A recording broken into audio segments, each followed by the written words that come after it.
Alors je vais pas les samples. En fait, j'ai passé beaucoup de temps cette semaine à négocier avec les fournisseurs pour pouvoir créer le sample le meilleur possible et un sample que j'aime bien. Donc j'ai un peu modifié tout ce qu'ils avaient fait, je leur ai dit où mettre le logo, comment est-ce que je le voulais, tout ça. Et du coup, ils sont en train de le produire, je les ai payés, ça m'a coûté à peu près 150 € les deux samples, donc ça coûte quand même assez cher. Parce que faut faut qu'ils le fassent juste pour moi en fait, hein, donc ils le font juste pour moi, et après ils me l'envoient, donc ça coûte quand même assez cher. Mais je pense que je devrais la recevoir d'ici 1 ou 2 semaines, donc c'est-à-dire la semaine prochaine ou celle d'après, enfin j'espère. Après ça dépend de beaucoup de choses encore une fois, parce que bah ils sont en Chine, faut les produire, ça prend du temps. Surtout que pour faire le logo, ça veut dire qu'ils doivent avoir un nouveau moule pour pouvoir imprimer le logo sur le portefeuille, tout ça. Enfin voilà, donc c'est un processus qui coûte de l'argent, qui prend du temps. Donc bon, donc on verra d'ici 1 ou 2 semaines comment ça avance. Mais j'ai passé aussi du temps sur l'enceinte. Alors, pour remplacer un peu les condensateurs qui avaient un peu brûlé la dernière fois, j'en ai reçu de nouveaux. Alors, voilà ce que ça a donné. Alors pour bien comprendre ce que je vais faire comme changement, du coup chacun de ces condensateurs-là va être remplacé par 3 des condensateurs qui sont là. C'est-à-dire que celui-là va être remplacé par celui-là par celui-là et le dernier par ces 3-là. En fait c'est possible parce que ce condensateur-là fait 1000 microfarads et ceux-là font 330 microfarads chacun. Alors, quand on place des condensateurs en parallèle, en fait leur capacité s'additionne. C'est-à-dire que du coup si je mets les 330, ça va donner 990. C'est assez proche de 1000 microfarads pour que ça puisse marcher. C'est-à-dire que comme la différence est vraiment minime, normalement ça changera quasiment rien au schéma. Du coup, je vais pouvoir remplacer tous ces condensateurs pour les mettre là-bas. Donc en sortie, au lieu d'en avoir 3, enfin 3 plus 2, du coup j'en aurai 9 plus 2. Voilà, et ceux-là devraient résister parce qu'en fait c'est pas la même technologie à l'intérieur. C'est-à-dire que ceux-là dedans, c'est des électrolytes, donc c'est-à-dire que c'est un liquide en fait littéralement. Et ceux-là à l'intérieur, c'est des couches de papier et d'autres substances. Mais du coup, ils tiennent beaucoup mieux avec une grosse batterie. Du coup, ça devrait marcher normalement. Alors du coup, pour remplacer les 3 condensateurs là que je viens d'enlever, d'ailleurs on voit bien qu'ils sont bombés, hein, c'est-à-dire que vraiment il y a un vrai problème, c'est-à-dire que celui-là on voit qu'il est bien bombé.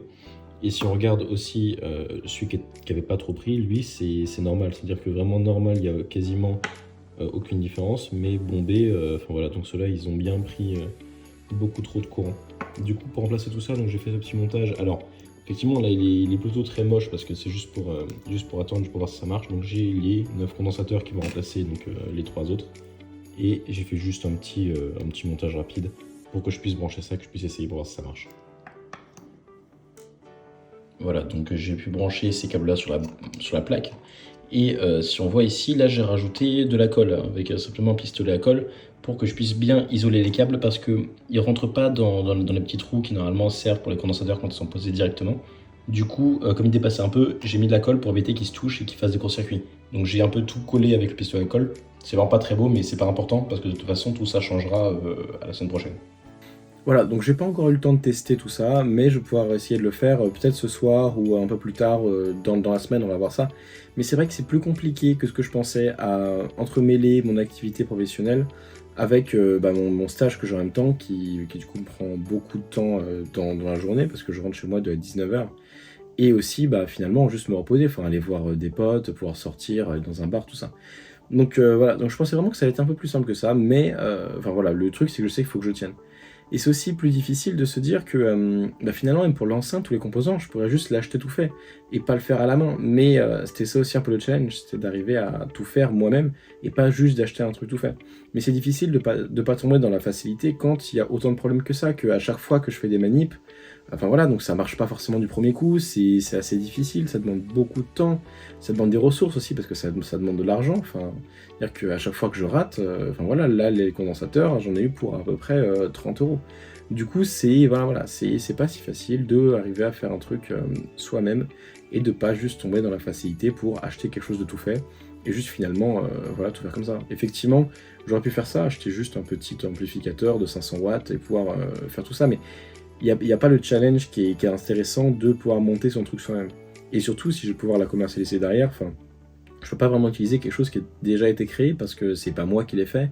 Donc il me faudrait des droits, des trucs en plus. Enfin, voilà. Voilà, donc la semaine prochaine, je vais vraiment essayer de contacter les entreprises. Je sais que je dis ça souvent, mais enfin voilà, c'est super compliqué. C'est-à-dire que avoir le move réfléchi, à le faire au bon moment, avec les bonnes personnes, tout ça, parce que j'ai pas beaucoup de chance. C'est-à-dire que je peux pas non plus essayer de contacter 50 personnes et s'il y en a un qui répond, voilà. Mon but, c'est d'arriver vraiment à essayer de le faire, entre guillemets, si je contacte 5-6 personnes, mais pas contacter toute l'entreprise et espérer qu'il y en a un qui réponde. Parce que je pense qu'en faisant un truc comme ça, il y a moins de chances que d'ailleurs on me prenne au sérieux. Voilà. Du coup, donc ça va être un peu compliqué, mais je vais essayer de le faire. J'essaierai de le faire peut-être mardi, parce que lundi, malheureusement, je travaillerai toute la journée, ça sera totalement impossible de faire ça. Et voilà, et aussi avoir, enfin voilà, sa vie privée, sa vie personnelle, c'est aussi important. C'est-à-dire que quand je rentre chez moi, il est 21h, j'ai pas forcément envie de passer 2 heures à faire ça, quoi. Donc voilà, donc tant que de toute manière, je recevrai pas les samples, ça va être difficile de continuer sur la première activité, donc je vais pouvoir plutôt me consacrer aux deux autres. Donc voilà, donc je me consacrerai surtout à l'enceinte et au marketing, à la vente, quoi. Voilà. Bon, en tout cas, donc c'est tout pour cette semaine et on se retrouve la semaine prochaine.